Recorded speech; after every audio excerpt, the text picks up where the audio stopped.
참 어려운 이 시장 속에 치열하게 살아남아서 형이랑 참치 먹으러 가자. 참치요. 네, 여러분들 반갑습니다. 자, 오늘 이제 삼성 SDI 같이 한번 짚어보는 시간을 갖도록 하겠습니다. 자, 지난 이제 금요일 날 삼성 SDI가 6.5% 정도의 상승세를 보여주면서 자, 241선을 강력하게 뚫어내는 시도를 했습니다. 굉장히 유의미한 흐름이라고 이제 볼 수는 있습니다만 일단은 뭐 거래량이 뭐 그렇게 많이 나온 건 아니기 때문에 사실 뭐 딱히 큰 의미를 둘 건 없어요. 다만 우리가 이제 다음 주에는 좀 추가적인 상승도 나와줄 가능성이 매우 높다라고 좀 저는 보고 있습니다. 어제 이제 테슬라가 또 유의미한 반등세를 보여줬었고 테슬라와 더불어 뭐 스페이스X 같은 이런 종목들이 좀 올라와 주면서 아마도 뭐 2차 전지 섹터 안에서도 이런 영향을 좀 받을 수 있지 않을까. 자, 스페이스X는 한 10% 정도 상승세가 나네요. 그동안 공매도들이 굉장히 많이 들어왔었는데 공매도들의 이런 쇼커버링이 나와주면서 상승세를 좀 보여주지 않았나 그런 생각이 듭니다. 어쨌든 테슬라도 지금 과대 낙폭이긴 해요. 아무튼 이런 이제 투심들이 물론 이제 요즘에는 뭐 테슬라가 뭐 2차 전지 섹터라고도 좀 볼 수도 없고 이상하게 요즘에는 이 AI 쪽으로도 막 엮이고 그리고 자율주행 이런 쪽으로도 막 테마가 막 엮여 있다 보니까 이제는 좀 테슬라가 뭐 전기차 회사다 뭐 이런 개념으로 보기엔 조금 무리가 있어요. 아무튼 그래도 이제 테슬라가 좀 좋으면 보통 이제 2차 전지 섹터 뭐 예를 들어 뭐 에코프로 뭐 삼성 SDI LG엔솔 대부분 다 뭐 좋은 흐름을 보여줬기 때문에 이번에도 그런 흐름을 보여주지 않을까 그렇게 좀 생각이 됩니다. 아무튼 이제 그 삼성 SDI 같은 경우는 전체적인 큰 틀로 봤을 때 요런 좀 강력한 월봉상으로 강력한 이 추세 라인을 딱 그어 봤을 때 이 추세를 강력하게 뚫어냈지만 여기서 한번 이런 식으로 눌렀습니다. 눌렀고 이는 상승분의 거의 이제 한 60% 내지 70%까지 조정을 주고 지금 여기서 이제 반등이 나와주고 있는 거죠. 제가 이제 지난 이제 삼성 SDI 영상에서 말씀을 드렸던 부분이 아마도 뭐 지난 시간에도 뭐 저는 이제 매수 관점으로 이제 봐야 된다라고 말씀을 드렸을 겁니다. 생각이 들고요.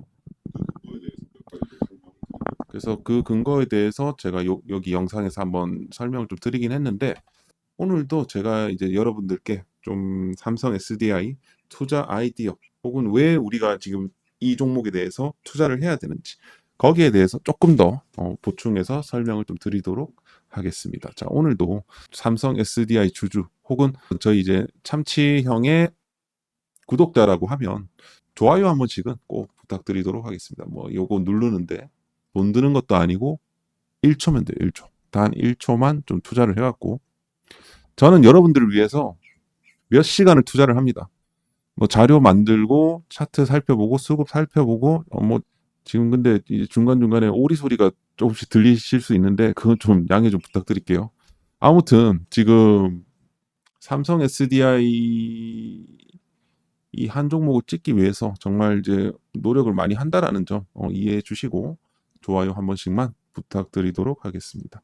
오리 소리 ASMR이라고 생각하고 좀 들어주세요. 제가 오리를 키우는데 세 마리를 키웁니다. 세 마리를 키우는데 이놈들이 참 키우기가 힘드네요. 똥을 오지게 쌉니다. 똥을 오지게. 오리는 진짜 키우기 어려운 동물이다. 참고만 해주시고요. 그냥 이제 농담 삼아 이제 한 얘기고.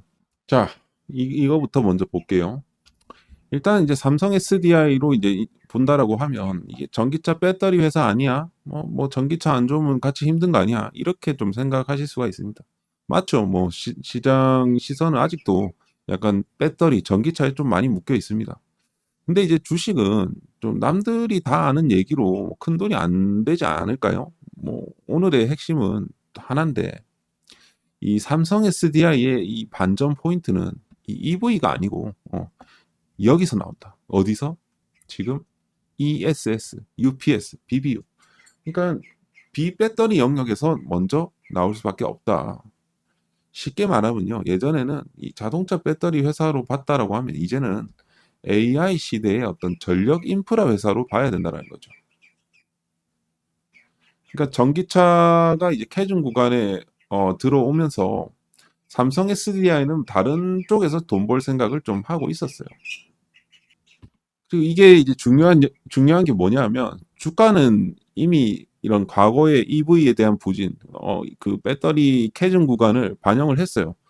그런데 지금 이제 돈은 어디서 벌어주냐? 그러니까 BEV 영역. 여기서 지금 먼저 이제 벌리기 시작했다는 거죠. 굉장히 중요한 부분입니다. 그게 바로 이제 ESS, UPS, BBU. 요거라고 이제 볼 수가 있겠죠. 그러니까 돈 버는 구조가 이제 바뀌고 있는 거예요. 전기차 회복만 기다리는 게 아니고 맨날 뭐 머물러 있으면 그게 뭐 되겠습니까? 빨리 이쪽으로 빨리 이동해 갖고 여기서 돈을 많이 벌어야죠. 어쨌든 회사는 돈을 많이 벌어야 됩니다. 좀 본격적으로 들어가기 전에 우리가 이거는 좀 짚고 넘어가야 됩니다. 뭐냐면 이 그래도 배터리 기술이 한국이 중국보다 훨씬 앞서 있지 않아? 이렇게 얘기를 하는데 이거는 단순히 그렇게 볼 문제는 아니에요. 중국이 한국을 이제 쫓아오는 단계가 아니라 일부 분야에서는 이미 중국이 많이 앞서 있습니다. 특히나 이런 이제 배터리, LFP 배터리에 대한 이런 경쟁력이라든지 그리고 원가 절감, 대량 당연히 중국이 강하겠죠. 그 공급망이라든지 가격 경쟁, CATL이나 BYD 경쟁력이 훨씬 더 강합니다, 사실. 진짜 숫자로 보면 무서워요, 지금. CATL 그냥 뭐 1위예요, 1위. 40% EV 배터리 40% 점유율입니다. BYD가 14%. 둘만 합쳐도 그냥 엄청나죠. 절반 이상입니다. 절반. 그리고 상위 이제 7개 합산하면 70% 이상입니다.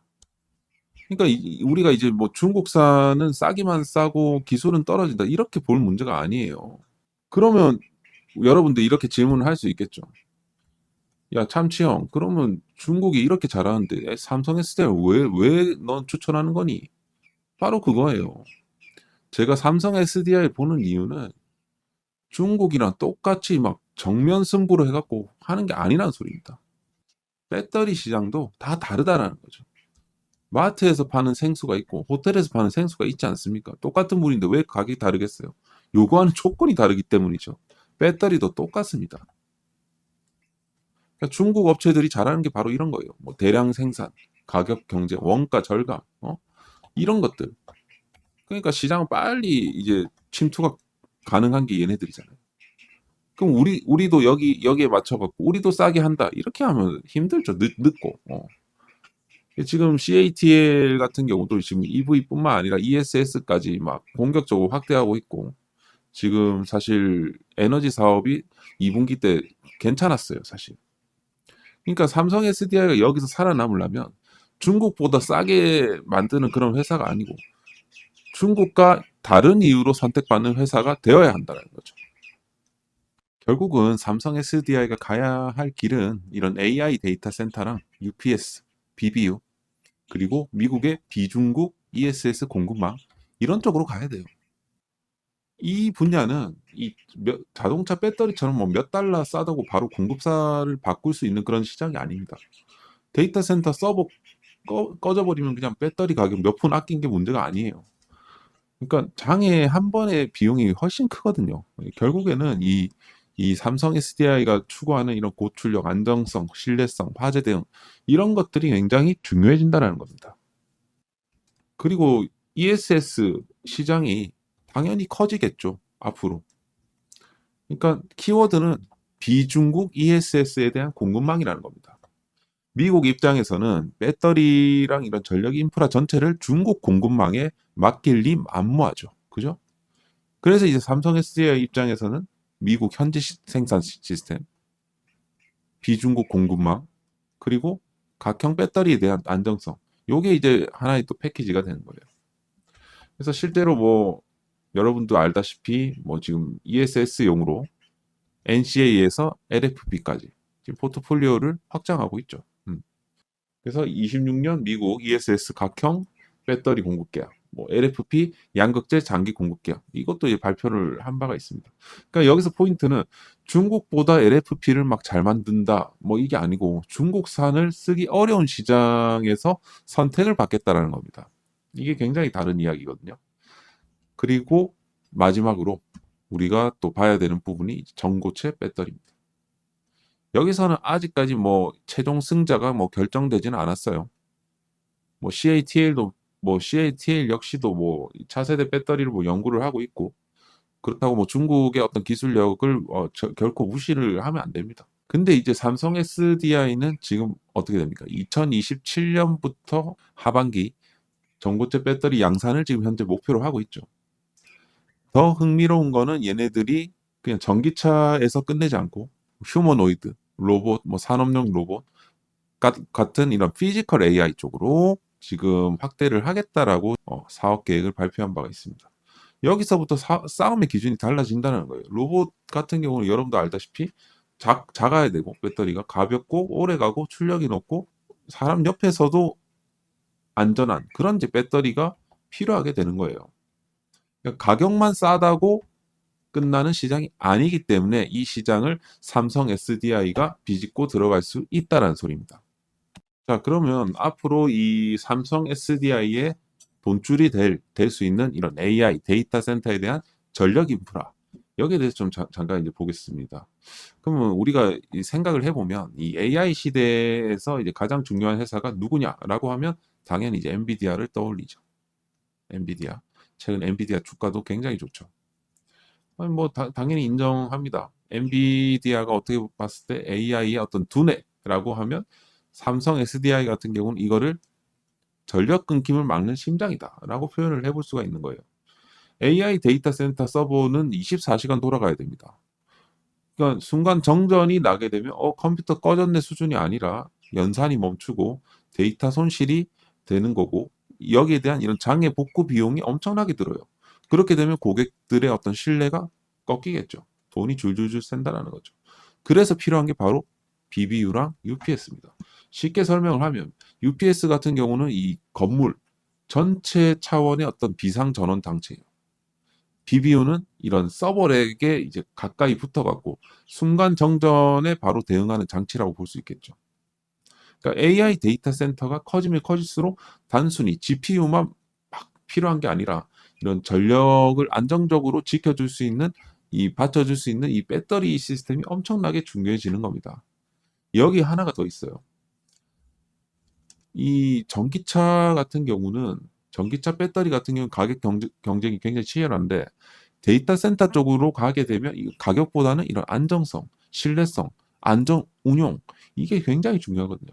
이 무슨 뜻이냐면 같은 배터리라고 하더라도 더 비싸게 팔 수 있는 시장이 열린다라는 겁니다.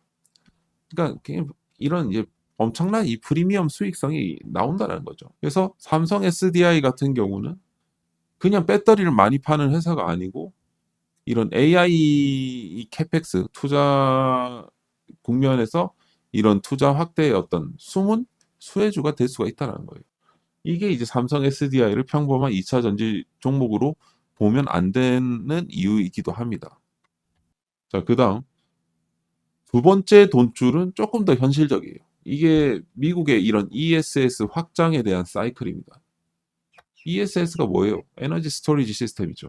전기를 저장해 두는 대형 배터리 창고라고 보시면 됩니다. 뭐 태양광이라든지 뭐 풍력 같은 이런 신재생 에너지가 늘어나게 되면 전기를 만들 때와 쓸 때가 안 맞지 않습니까? 그거를 이제 중간에서 저장하고 공급해 주는 게 바로 ESS예요. 최근에 뭐 삼성 SDI 이슈를 보면 대형 ESS 수주, 뭐 LFP, 뭐 밸류체인 확보, 미국 현지 생산, 비중국 공급망 구축. 이게 그냥 단순히 좋은 뉴스 하나 뜬 게 아니에요. 이게 사업 체질이 이제 바뀌고 있다는 겁니다. 이게 예전에는 이제 전기차가 안 팔리면 공장이 안 돌아가는 시스템이었으면 이제는 이제 EV 물량이 막히면 ESS로 메꾼다는 겁니다. 점점 바뀌고 있어요. 이게 왜 중요하냐면 공장을 돌리게 되면 고정 부담이 줄죠. 공급이 늘어나면 규모의 경제가 또 생기는 거고 제품 믹스가 좋아지면 수익성이 개선이 됩니다. 그러니까 단순히 매출이 늘어난다가 아니고 수익 나는 구조로 넘어가는 과정이에요. 그래서 여기서 핵심은 이 삼성 SDI라는 회사가 미국에서 이런 비중국 공급망, 현지 생산, 각형 배터리 안정성, 이 조합을 그대로 이제 가지고 활용할 수 있다는 겁니다. 꽤 강한 무기가 될 수 있어요. 그래서 한마디로 공장을 놀리는 회사가 아니고 EV 물량을 ESS로 옮기면서 돈 버는 구조를 지금 만들고 있다. 그렇게 이제 볼 수가 있다는 겁니다. 그래서 우리가 삼성 SDI를 보는 이런 시선. 일단은 지금 흑자 전환이 좀 빨라졌죠. 지금 빨라질 가능성이 높아요. 아직도 뭐 이게 적자이긴 합니다만 이게 적자에서 흑자로 이제 전환할 때 임팩트가 생긴다고 제가 누누이 말씀드렸죠. 그러니까 하반기 흑자 전환에 대한 이런 기대감은 어떤 하나의 또 주가의 어떤 트리거가 또 될 수가 있는 거예요. 주가 상승에. 그러니까 우리는 계속 분기마다 실적만 잘 확인하면 되는 거예요. 그 다음이 이제 AI 데이터 센터. 아직까지는 완전히 크게 반영되지 않았어요. 뭐 BBU, UPS 뭐 등등 해갖고 아직 생각보다 화려하진 않지만 실제로 돈 되는 인프라일 수밖에 없습니다. 묵묵하게 돈 버는 이런 전력 인프라. 이 굉장히 파워풀한 모멘텀이거든요. 그 다음이 이제 ESS에 대한 부분들. 지금 EV에 대한 공백을 메꾸고 있는 가장 현실적인 돈줄이라고 볼 수 있겠죠. 그 다음이 일단 모멘텀이라고 볼 수 있는 전고체와 피지컬 AI. 이거는 뭐 내일 당장 뭐 실적이 터지는 영역이 아니죠. 하지만 2027년 이후에 밸류를 키울 수 있는 옵션이라고 볼 수가 있겠죠. 지금은 아직 숫자가 작더라도 이 회사 미래 먹거리가 어디까지 열려 있는지를 가늠할 수 있는 굉장히 중요한 카드라고 볼 수가 있는 겁니다. 미래 성장성. 이런 것들이 중요하다. 그래서 단순히 삼성 SDI는 전기차가 좋아지면 뭐 오를 종목 뭐 이렇게 보면 많이 못 보는 거고 돈 버는 구조가 어떻게 바뀌고 있고 EV 외 매출원이 어떻게 커지고 있는지 AI 시대의 어떤 전력 인프라 기업으로 확장되고 있는지 하여튼 이런 것들이 중요하다라는 겁니다. 어쨌든 이런 종목은 지금부터 우리가 잘 공부를 해서 잘 우리가 싼 가격에 매집을 잘 해놓으셔야 되는 종목 중에 하나다. 그렇게 좀 볼 수가 있겠습니다. 자, 그래서 이제 삼성 SDI 뭐 현재 구간도 저는 뭐 매수 구간이라고 생각을 합니다. 지금 여기서 커다란 상승을 준 이후에 지금 거의 절반 이상의 조정을 줬기 때문에 충분히 이런 구간을 우리가 매집할 수 있는 구간이라고 생각합니다. 이런 박스권을 중심으로 해서 그리고 더군다나 이제 지난 금요일 날 그리고 241선이 여기서 이제 안착이 됐기 때문에 다음 주는 추가 상승이 어느 정도 가능할 거라고 생각을 합니다. 전이 그 나스닥 이 테슬라 뭐 전체적으로 뭐 테슬라도 그렇고 뭐 빅테크 기업들도 뭐 대부분 다 뭐 상승 아니면 뭐 그냥 보합 수준으로 마무리가 됐기 때문에 뭐 다음 주는 뭐 저는 무난하게 상승 가도를 달릴 수 있다라고 생각을 하고 있습니다. 그래서 아무래도 다음 주는 갭 상승이나 어쨌든 상승으로 이제 올라오지 않을까. 일단은 이제 강력한 저항 라인은 지금 요 라인이죠. 55만 원부터 해서 53만 원 정도. 요 정도가 강력한 저항 라인이고 요거를 뚫어냈을 시에는 다시 한번 요런 구간까지 70만 원 레벨까지 이제 올라갈 수가 있는 겁니다. 그래서 여기서 당분간은 여기서 좀 박스권을 좀 치다가 21선을 강력하게 뚫어내고 가지 않을까. 그래서 올해 하반기를 봤을 때는 삼성 SDI 충분히 투자를 할 만한 가치가 있지 않나. 박스권은 한 요 정도 그려줄 것 같긴 한데 어쨌든 8월에서 9월, 10월 해갖고 이제 하반기에 되면 이런 식으로 쭉 올라가는 그런 그림이 나오지 않을까. 그렇게 좀 생각이 됩니다. 그래서 지난 이제 금요일에도 이제 기관들의 유의미한 수급들이 이제 들어와줬죠. 뭐 결과적으로 양매수가 이제 들어와줬어요. 외국인 기관들의 양매수, 개인들만 매도를 쳤습니다. 그리고 최근에 유의미한 흐름은 이제 연기금이 다시 매집을 했다는 거. 이건 굉장히 좀 긍정적인 수급적인 동향이라고 볼 수가 있겠습니다. 자, 그래서 이제 우리가 이번에도 이제 30만 원대에서 잘 담으신 분들은 뭐 축하드리고 계속해서 끌고 가시면 될 것 같고 최근에 뭐 한 70만 원 위로 잡으신 분들은 아마도 제가 생각했을 때는 40만 원 초반대 밑으로 해서 좀 평단가를 추가 매수를 해서 평단가를 낮추는 전략. 근데 이게 그냥 단순히 뭐 내가 10주를 샀는데 한 주를 추가 매수하는 거는 큰 의미가 없습니다. 일단 10주를 샀으면 적어도 그 1대1, 그러니까 10주를 추가 매수를 해야지 만약에 70만 원에 내가 매수를 했다. 예를 들어 80만 원 매수했고 40만 원 매수를 한다라고 60 정도를 맞춰 놓을 수가 있거든요. 그렇기 때문에 뭐 무의미한 그냥 물타기는 하지 마시고요. 조금 유의미하게 1대1 정도로 하실 거 아니면 그냥 다른 종목으로 하시는 게 좋지 않을까 그런 생각을 좀 해봅니다. 그래서 그렇게 대응을 하시면 좋을 것 같아요. 그래서 이번에 이제 거시적으로 봤을 때는 굉장히 좀 유의미한 데이터가 이제 나온 게 뭐냐 하면 지금 금리가 뒤집혔습니다. 지금 이렇게. 뭐냐 하면 이게 이제 인상이잖아요. 25bp나 50bp 인상이고, 인상이고, 요거는 이제 동결이에요. 그러니까 동결할 가능성이 지금 57%로 다시 늘어났다는 겁니다. 원래는 이게 33, 67이었다가 지금 요게 뒤집혔다는 거. 왜 뒤집혔겠습니까? 고용이 그닥 좋지가 않았기 때문에. 그렇기 때문에 금리 인상이 필요가 없다. 오히려 금리 동결이나 금리 인하 쪽으로 가야 된다. 자, 그렇게 이제 보시고 요런 이제 데이터들도 조금씩 변화가 생기고 있는 거니까 우리 주식시장 굉장히 좋아질 것 같습니다. 자, 거기에 맞춰 갖고 저희 SN경제연구소도 뭐 요런 이제 브리핑 뭐 다 해드리고 있지만 종목들도 제가 추천드리고 있거든요. 그래서 뭐 최근에는 제가 뭐 두산 에너빌리티, 삼성전자 요런 이제 굵직굵직한 종목들을 제가 추천을 드렸습니다. 자, 여러분들도 이런 종목으로 수익을 좀 보시려면 발 빠르게 SN경제연구소 텔레그램으로 들어오셔갖고 시황도 보시고 무료 추천주도 추천을 받으시길 바라겠습니다. 자, 참여 방법 쉽고요. 뭐 그냥 아무 영상이나 클릭을 하시고 자, 여기서 더보기란 클릭하시고 여기 텔레그램 링크 타고 들어오시면 되겠습니다. 오늘도 수고하셨고요. 다음 시간에 또 뵙도록 하겠습니다. 감사합니다.